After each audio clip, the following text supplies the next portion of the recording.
Hello student, today education chemistry channel में आप लोग का स्वागत है। आज का टॉपिक है कक्षा 11वीं के रसायन विज्ञान के कुछ मूलभूत अवधारणाएं। इसके अंतर्गत सार्थक अंक एवं वैज्ञानिक अंकन पद्धति। तो सबसे पहले देखेंगे हम सार्थक अंक। सार्थक अंक, सार्थक अंक यानी सफिशिएंट फिगर्स। क्या बोलते हैं? Sufficient figures. सार्थक अंक क्या है? किसी मापन के परिमाण को यानी किसी मापन के परिणाम को पूर्ण रूप से दर्शाने के लिए 0 से 9 तक के अंकों में से न्यूनतम संख्या में जिन अंकों का प्रयोग आवश्यक होता है उन अंकों को क्या कहते हैं? सार्थक अंक कहते हैं। किसी मापन के परिणाम को पूर्ण रूप से दर्शाने के लिए लिख सकते हैं किसी मापन के परिणाम को पूर्ण रूप से दर्शाने के लिए लिखेंगे। पूर्ण रूप से दर्शाने के लिए 0 से 9 तक के अंकों में 0 से 9 तक के अंकों में 0 से 9 तक के अंकों में से न्यूनतम संख्या में से न्यूनतम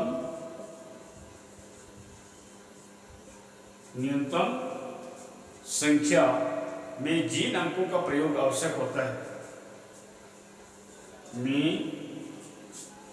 जिन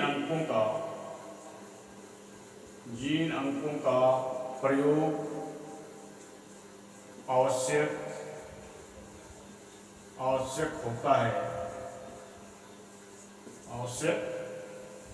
होता है उन अंकों को सार्थक अंक कहते हैं।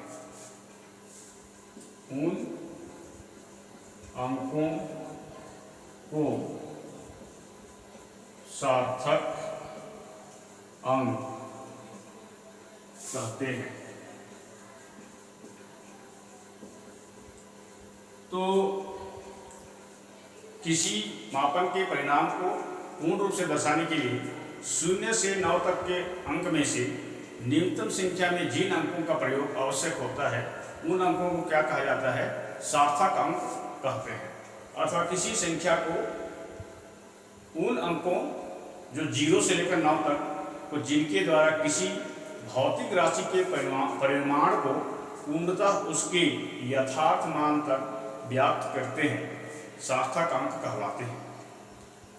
ठीक है। अथवा करके लिख सकते हैं कि किसी संख्या को उन अंकों यानी 0 से लेकर 9 तक को जिनके द्वारा किसी भौतिक राशि के परिमाण को पूर्णतः उसके यथार्थ मान तक व्यक्त करते हैं, सार्थक अंक कहलाते हैं। यानी किसी भी मापन के परिमाण को हम यानी परिणाम को दर्शाने के लिए 0 से 9 तक का जो अंक का प्रयोग हम करते हैं उस अंक को हम क्या कहते हैं? सार्थक अंक कहते हैं। अब सार्थक अंक की संख्या दर्शाने के लिए नियम। सार्थक अंक की संख्या दर्शाने के लिए नियम। सार्थक अंक की संख्या को दर्शाने के लिए नियम देखते हैं। पहला नंबर नियम, किसी संख्या के आरंभ में दिए गए शून्यों को छोड़कर सभी काल सार्थक होते हैं। किसी संख्या के आरंभ में दिए गए पहला नियम रहेगा, प्रथम नियम,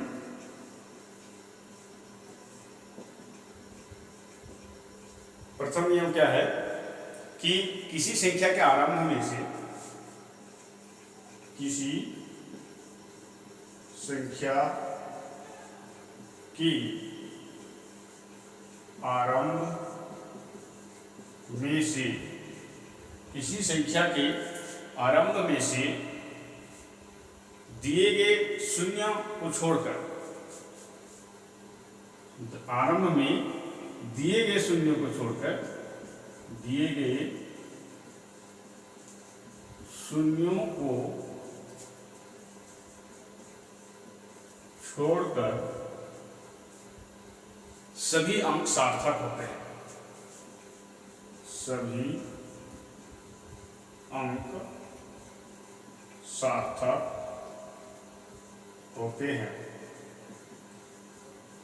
तो ये जो प्रथम नियम है कि किसी संख्या के आरंभ में दिए गए शून्यों को छोड़कर सभी अंक सार्थक होते हैं। जैसे उदाहरण के रूप में 0.125, उदाहरण के रूप में लेते हैं हम लोग 0.125 में कितने सार्थक अंक हो? 3 सार्थक अंक। यानी किसी संख्या के आरंभ में दिए गए शून्य को छोड़कर सभी अंक सार्थक होते हैं। 0.125 में इसके आरंभ में शून्य है, ये सार्थक अंक नहीं होगा, ये सार्थक अंक नहीं होगा। कौन कौन सा होगा? 1, 2 और 5। यानी 1, 2, 5 कितने होंगे? 1, 2, 3। तो 0.125 में 3 सार्थक अंक। कितना सार्थक अंक? 3 सार्थक अंक है। यह उसी प्रकार से 0.025, उदाहरण 0.025 में कितने सार्थक अंक होंगे? किसी संख्या के आरंभ में दिए गए शून्य को छोड़कर सभी अंक सार्थक होते हैं। तो आरंभ में कितना शून्य है? यहाँ पर 1 शून्य है, यहाँ पर कितना शून्य? 2 शून्य है। तो 2 शून्य को छोड़ दिया जाए तो कितने सार्थक अंक होंगे? में 2 सार्थक अंक। ठीक है। उसी प्रकार अगला उदाहरण लेते हैं 0.34556। इसमें कितने सार्थक अंक होंगे? आरंभ का शून्य को छोड़कर सभी सार्थक अंक कहलाते हैं। जैसे ये कितना हो गया? ये भी सार्थक अंक, ये भी, यानी 1, 2, 3, 4 में कितने सार्थक अंक? 4 सार्थक अंक। 4 सार्थक अंक हैं। आप लोग को समझ में आ गया होगा प्रथम नियम। ठीक है। अब दूसरा नियम क्या है? आरंभ में दिए गए शून्य को छोड़कर किन्हीं अन्य 2 अंकों के मध्य स्थित शून्य सार्थक अंक होते हैं। द्वितीय नियम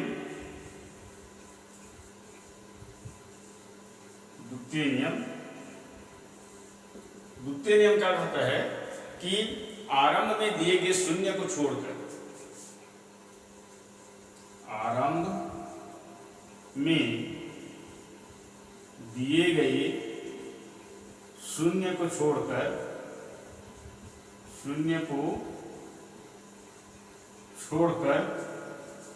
आरंभ में दिए गए शून्य को छोड़कर किन्हीं अन्य 2 अंकों के मध्य, किन्हीं अन्य 2 अंकों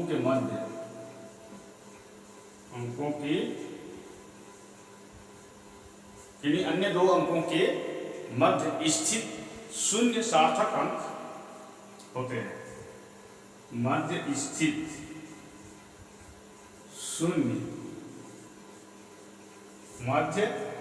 शून्य सार्थक अंक होते हैं। सार्थक अंक होते हैं। तो आरंभ में दिए गए शून्य को छोड़कर किन्हीं अन्य 2 अंकों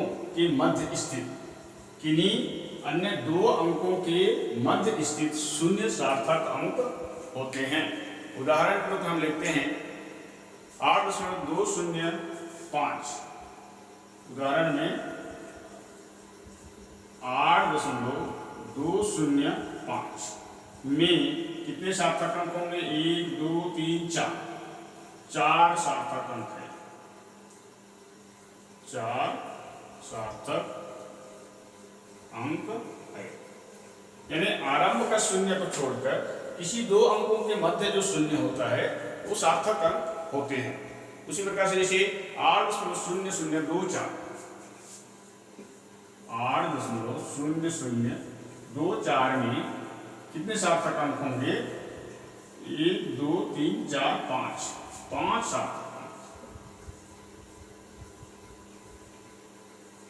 5 सार्थक अंक, 5 सार्थक अंक है। यानी पहला नियम क्या था कि किसी संख्या के आरंभ में दिए गए शून्य को छोड़कर सभी सार्थक होते हैं। यानी कोई भी संख्या के आरंभ में जो शून्य होगा उसको छोड़कर सभी सार्थक अंक होगा। दूसरा नियम क्या कहता है कि आरंभ में दिए गए शून्य को छोड़कर किन्हीं अन्य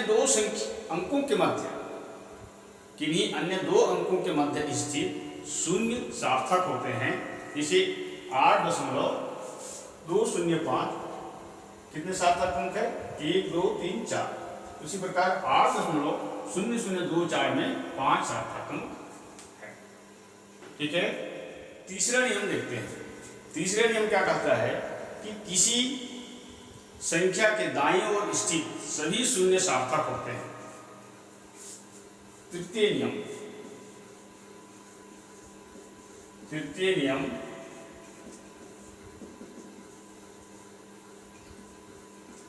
किसी संख्या की दाईं ओर स्थित सभी संख्या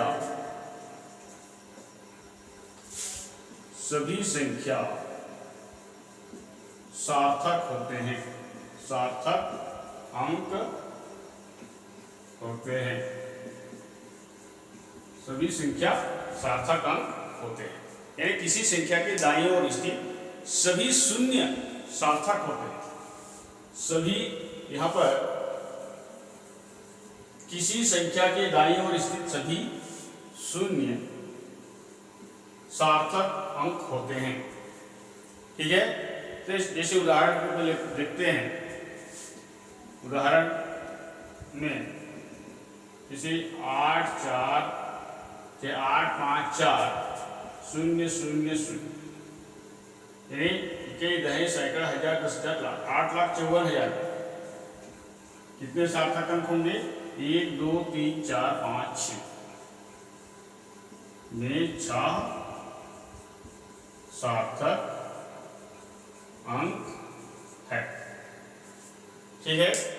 यानी तीसरा नियम क्या है?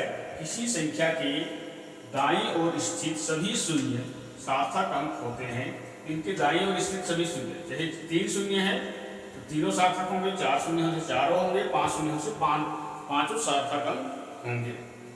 ठीक है। यानी इसमें कितने सार्थक अंक है? 6 सार्थक अंक है।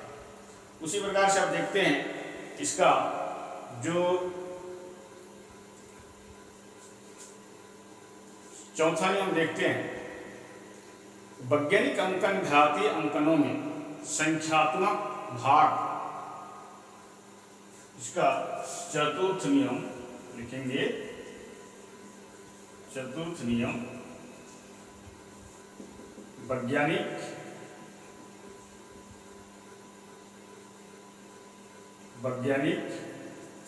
अंकन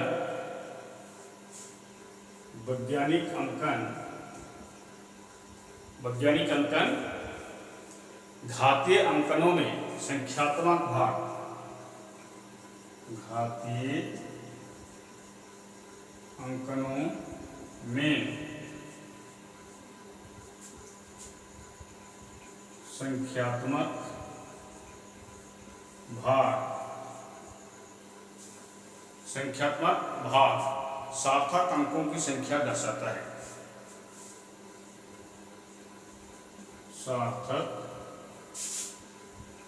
सार्थक अंकों की संख्या दर्शाता है।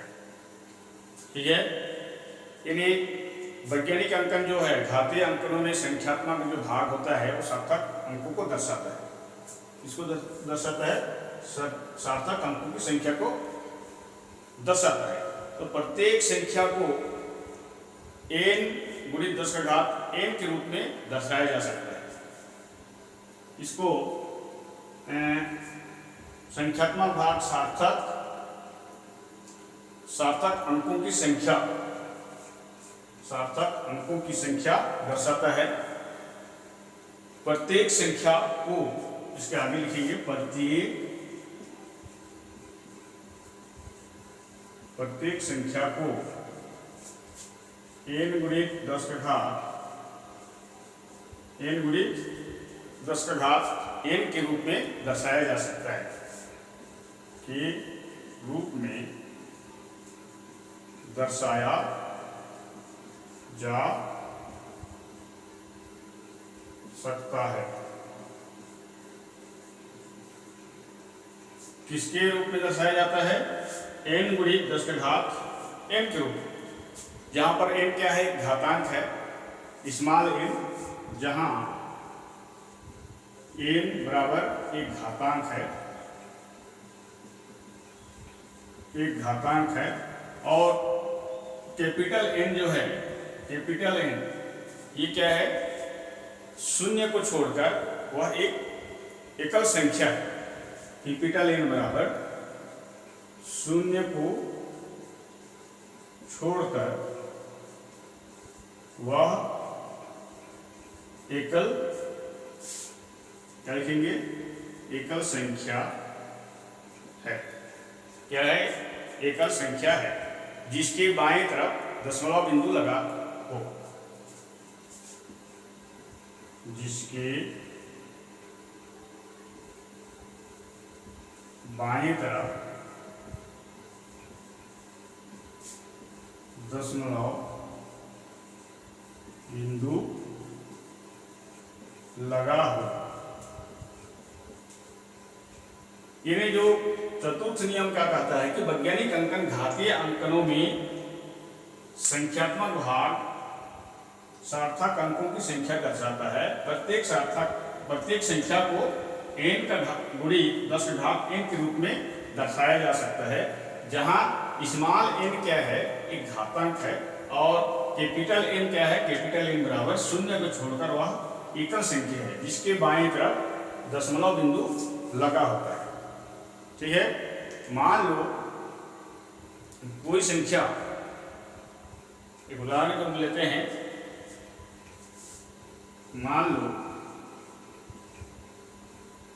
माना कि कोई संख्या कितना मानेंगे? 0.00045 0.00045 है, यानी 0.000045 है। तो इसे वैज्ञानिक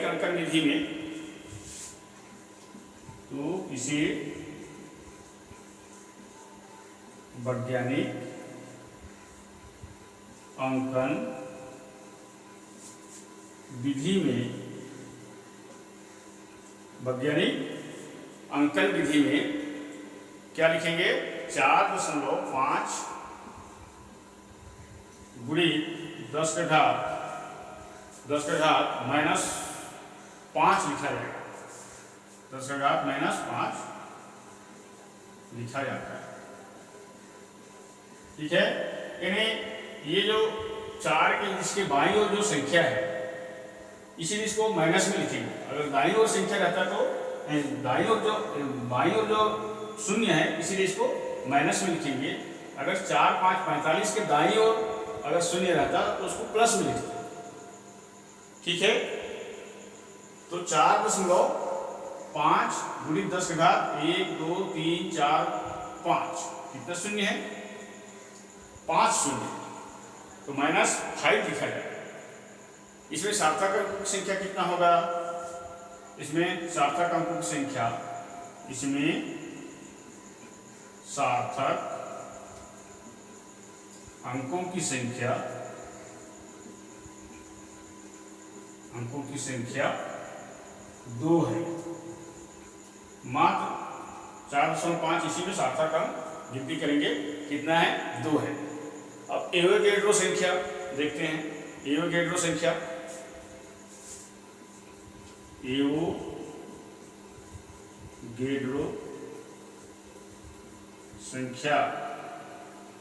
क्या है, 6.022 × 10⁻23 में कितने सार्थक अंक है, 4 में सार्थक अंकों की संख्या कितना है, इसमें सार्थक अंकों की संख्या 4 है। कितना है, 4 है। 1 2 3 4 10 का घात कितना भी संख्या हो उसको लेना नहीं है, ठीक है। जीरो किसी भी संख्या के प्रारंभ में अगर 0 होगा तो उसको नहीं लेना है। किसी भी दो संख्या के मध्य अगर 0 होगा तो उसको सार्थक अंक में लेना है, ठीक है। और किसी भी संख्या के दाईं ओर जितने भी शून्य स्थित हो उसको भी सार्थक अंक में लेना है। तो मोटा मोटी 3 नियम मेन है। और जो 5वां जो नियम है, यानी चौथा नियम जो वैज्ञानिक अंकन पद्धति, उसमें n × 10⁻n के रूप में दर्शाया जाता है। और n क्या है, एक एकल संख्या होता है, और n कैपिटल N और स्मॉल n जो होता है ये एक घातांक होता है, ठीक है। तो उसी के आधार पर हम वैज्ञानिक अंकन पद्धति के आधार पर 0.00045 इसको हम वैज्ञानिक अंकन विधि में कैसे लिखते हैं, 405 × 10⁻⁵ इसमें सार्थक अंकों की संख्या कितना है, 2 है।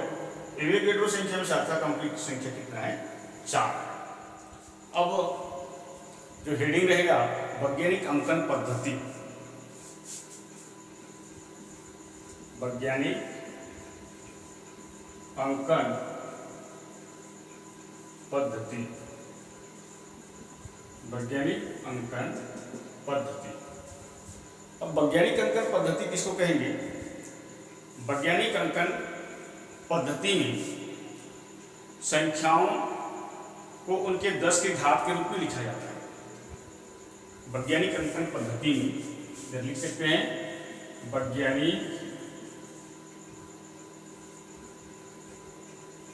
वैज्ञानिक अंकन पद्धति में संख्याओं को उनके 10 के घात के रूप में लिखा जाता है। संख्याओं को उनकी 10 के घात के रूप में लिखा जाता है, 10 के घात के रूप में लिखा जाता है। तथा इस प्रकार सार्थक अंक को निश्चित कर दिया जाता है। क्या लिखेंगे, तथा इस प्रकार सार्थक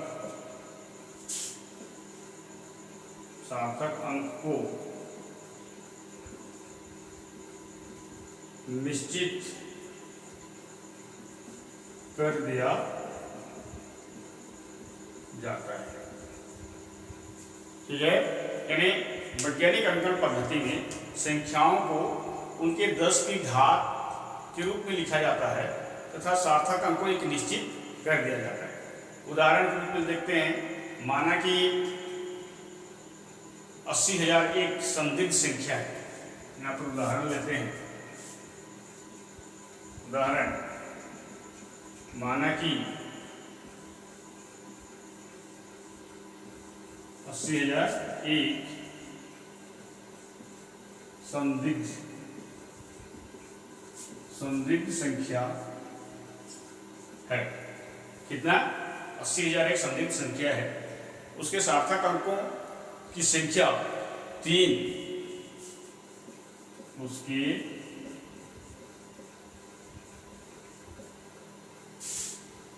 सार्थक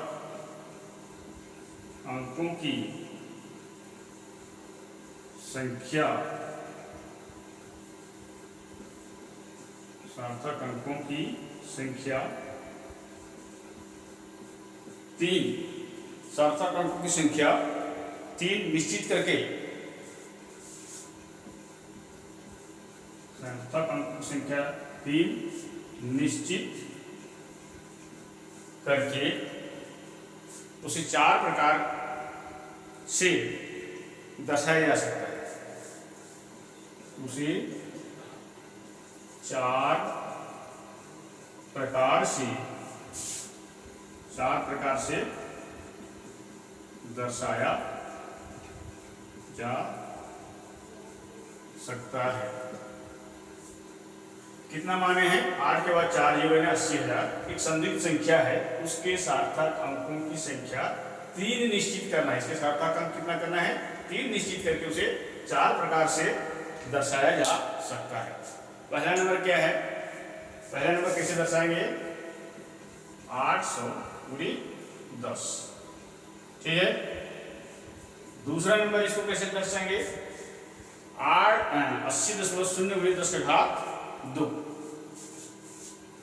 80.0 गुणी 10 का घात 2, ठीक है। और तीसरा नंबर 8.00 गुणी 8.00 गुणी 10 का घात 3 दर्शाएंगे। और जो चौथा नंबर जो हम दर्शाएंगे 0.800 गुणी 10 का घात 4, 0.800 गुणी 10 का घात 4। अब इसमें इसका जो सभी जो व्यंजक हम वैज्ञानिक अंकन पद्धति के अनुसार लिखे हैं, इसमें कौन सा नंबर सर्वाधिक उपयुक्त होगा? हम इसको 4 प्रकार से लिखे हैं। सार्थक अंक 3 निश्चित करके, कितना? सार्थक अंकों की संख्या हम कितना निश्चित किए हैं? 3 निश्चित करके 4 प्रकार से इसको हम दर्शाए हैं। 800 गुणी 10, 80.0 गुणी 10 का घात 2, 8.00 गुणी 10 का घात 3 और 0.800 गुणी 10 का घात 4। इसमें सबसे उपयुक्त यानी सर्वाधिक उपयुक्त कौन सा होगा? तीसरा नंबर। कौन सा होगा? तीसरा नंबर। इसमें सर्वाधिक उपयुक्त, इसमें सर्वाधिक उपयुक्त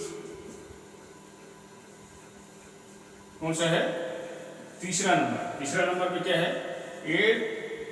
8.00 इंटू 10⁻³ यानी 8.00 गुणी 10 का घात 3। इसका वैज्ञानिक अंकन पद्धति से हम जब लिखेंगे तो 4 प्रकार से लिखे, उसमें से 3 सार्थक अंक निश्चित करके लिखे, तो कौन सा सही होगा? उपयुक्त कौन सा है? ये तीसरा नंबर 8.00 गुणी 10 का घात 3, ठीक है। अब इसका हम नियम देखते हैं।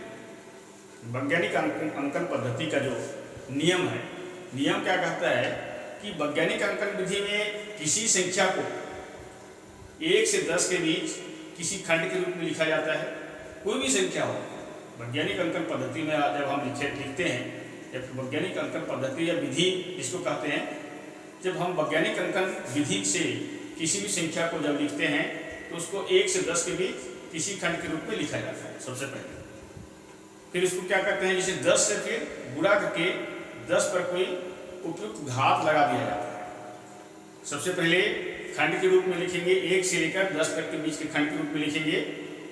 उसके बाद में उसको 10 से गुणा करेंगे, 10 से गुणा करके उसको 10 पर कोई उपयुक्त घात लगा दिया जाता है, ठीक है।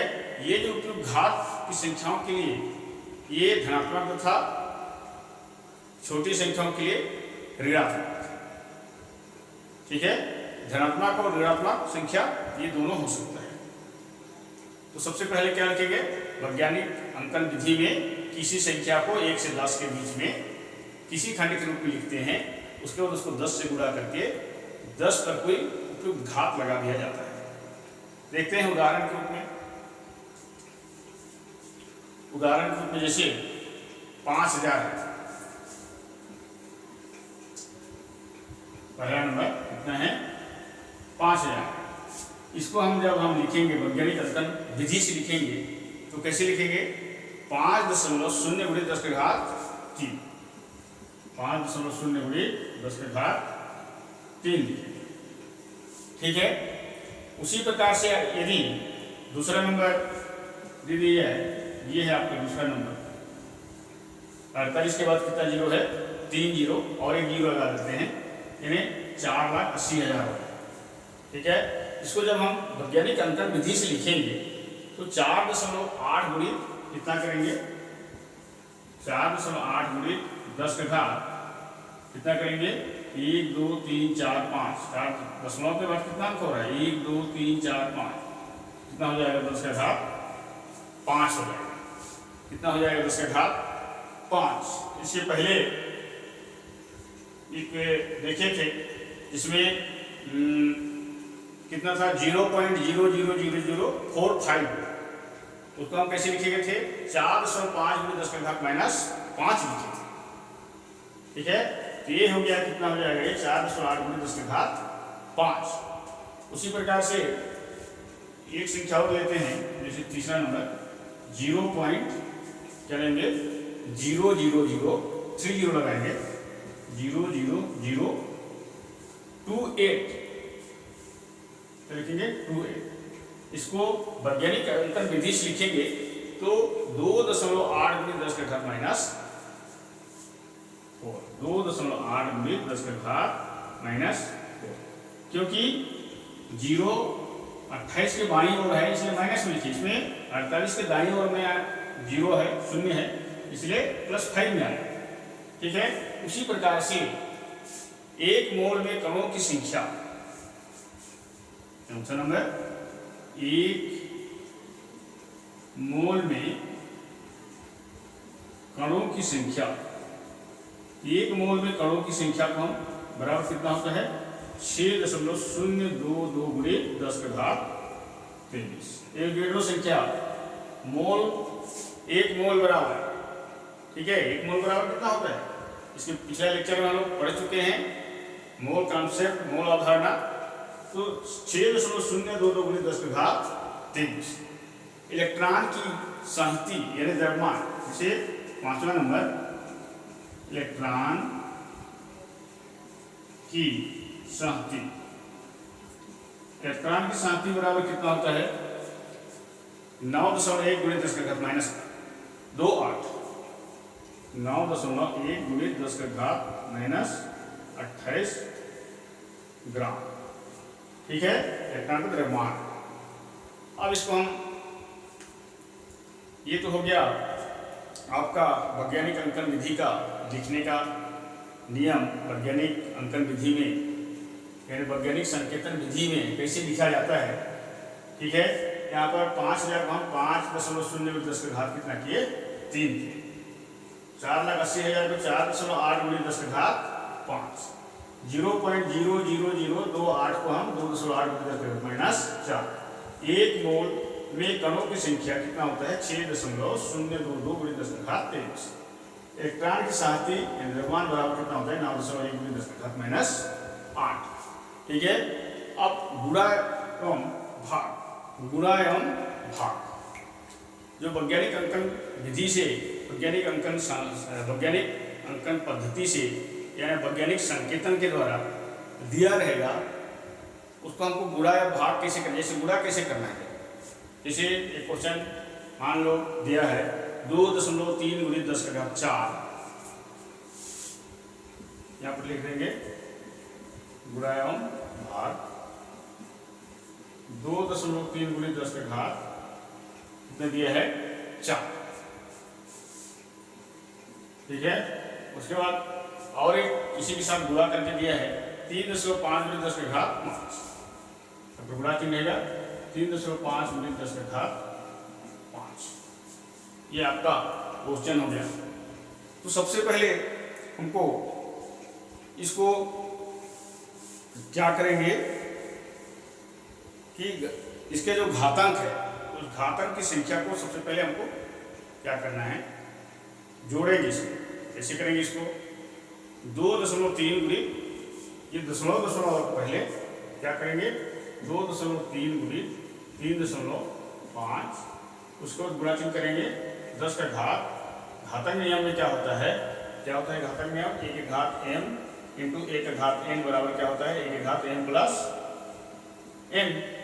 ठीक है, तो उसके अनुसार क्या हो जाएगा, घात क्या हो जाएगा, जुड़ जाएगा। घात क्या होगा, जुड़ जाएगा। और जो पुस्तक के अंदर का 2.3 गुणी 3.5 को जब हम गुणा करेंगे तो कितना आएगा, 8.05 गुणी 10 का घात। ये घात क्या होगा, जुड़ जाएगा, कितना हो जाएगा, 9। ये हो गया आपका आंसर। अब योग तथा घटा, ठीक है, कोई भी वैज्ञानिक संकेतन विधि से, वैज्ञानिक अंकन विधि से जो भी क्वेश्चन दिए रहेगा दशमलव घात के रूप में, उसको हमको कैसे योग करना है और कैसे इसको घटाना है, योग एवं घटाना।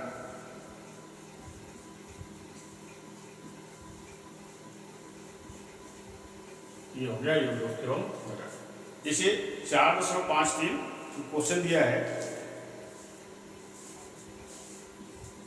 4.53 गुणित 10 का घात 4, ठीक है, प्लस कितना दिया है, 2.95 गुणी 10 का घात 3 दिया है। कितना दिया है, 3 दिया है। अब इसमें सबसे पहले क्या करेंगे, योग करने के लिए योग चिन्ह तो लगा दिए, ठीक है। अब इसका जो घात है, इस घात को हमको क्या करना पड़ेगा, बराबर करना पड़ेगा। जब हम इसको हल करेंगे, पहले क्वेश्चन को करेंगे 4.53 गुणी 10 का घात 4 प्लस 2.95 गुणी 10 का घात 3। अब इसका क्या करेंगे, घात को क्या करना है, बराबर करना है। घात को बराबर करने के लिए क्या करेंगे, 10 से फिर गुणा करेंगे। कैसे करना है, ये तो सेम रहेगा, 4.53 गुणी 10 का घात 4 प्लस इधर का को भी 4 करना है, तो 0 पॉइंट कितना हो जाएगा, 295, 0 दशमलव कितना हो जाएगा, 295 गुणी 10 का घात 4। अब घात बराबर कर दिए, ठीक है। अब घात बराबर करने के बाद क्या करेंगे, 4.53 धन 0.295 कोष्टक में रखेंगे, तो घात बराबर हो गया, तो 10 का घात कितना हो जाएगा, इधर 4, दोनों में से एक घात को उतार, ठीक है। अब इसको जब हम क्या करेंगे, हल करेंगे, तो कितना हो जाएगा, इसको जब हम हल करेंगे तो 4.825 कितना हो जाएगा, 4.825 गुणे 10 का घात कितना हो जाएगा, 4, यानी 4.825 गुणी 10 का घात कितना हो गया, 4, ठीक है। तो इस प्रकार से इसको हम जोड़ सकते हैं। कोई भी वैज्ञानिक संकेतन में दिया रहेगा दशमलव और घात के रूप में कोई क्वेश्चन अगर जोड़ने के लिए आता है, तो इस प्रकार से हमको इसको जोड़ना पड़ेगा, ठीक है। अब घटाने वाला का क्वेश्चन देखते हैं। घटाने वाला जैसे 3.5 गुणी 10 का घात -2 दिया है, 3.5 गुणी 10 का घात -2, ठीक है, माइनस 5.8 गुणी 10 का घात -3, 5.8 गुणी 10 का घात -3 दिया है। अब इसको हमको क्या करना है, घटाना है, ठीक है। तो हमको पहले क्या करेंगे, घटाने के लिए पहले जोड़ने के लिए घात को बराबर किए थे, वैसे घटाने के लिए घात को क्या करना है, बराबर करना है। तो ये हो जाएगा आपका 3.5 गुणी 10 का घात -2 माइनस 5.8 गुणी 10 का घात -3 है, ठीक है। अब इसको हम हल करेंगे तो 3.5 गुणी 10 का घात -2 माइनस 0.58 गुणी 10 का घात -2 हो जाएगा। ठीक है। अब इसको हम क्या करेंगे, घटाएंगे। इसको एक में लिखेंगे हम 3.5 माइनस 0.58 टोटल में गुणित 10 की घात माइनस 2। कितना हो जाएगा, 10 की घात माइनस 2। अब घटाएंगे तो 2 दशमलव कितना होगा, इसमें जब घटाएंगे तो 2.92 गुणित 10 की घात माइनस 2, ये इसका आंसर है। तो इस प्रकार से गुणा, योग और घटाने का वैज्ञानिक संकेतन को हम हल कर सकते हैं। ठीक है। अभी कुछ जैसे सार्थक अंक पढ़े, वैज्ञानिक संकेतन पढ़े। जैसे 2.243, इसमें हमको सार्थक अंक बताना है। 2.243 में सार्थक अंक कितना होगा, 4। ठीक है। यहाँ न आरंभ में 0 है न मध्य में। आरंभ में 0 रहता तो हम उसको नहीं लेते, और मध्य में भी 0 नहीं है तो 2.243। उसी प्रकार से 0.345, अगर किसी भी संख्या के आरंभ में 0 रहने से उसको सार्थक अंक नहीं माना जाता है। तो 0.345 में कितने सार्थक अंक होंगे, 3 सार्थक। कितने सार्थक अंक, 3 सार्थक। उसी प्रकार से 0.00047, 0.00047, इसमें सार्थक अंक की संख्या कितना हो जाएगा, 2 हो जाएगा। क्योंकि संख्या के आरंभ में 4 0 है। ठीक है। 0.00047, इसमें 2 सार्थक अंक होगा। उसी प्रकार 145.007, 145.007, जैसे 145.007, इसमें कितना सार्थक अंक होगा। किसी भी दो संख्या के मध्य अगर 0 आता है तो उसको सार्थक अंक माना जाता है। इसमें कितने सार्थक अंक होंगे, 1 2 3 4 5 6। कितने सार्थक अंक, 6 सार्थक अंक होंगे। ठीक है। तो इस प्रकार से सार्थक अंक और वैज्ञानिक अंकन पद्धति यानी वैज्ञानिक अंकन विधि हम लोगों ने पढ़ा। ठीक है। तो आज का वीडियो लेक्चर को मैं यही समाप्त करता हूँ। Thank you.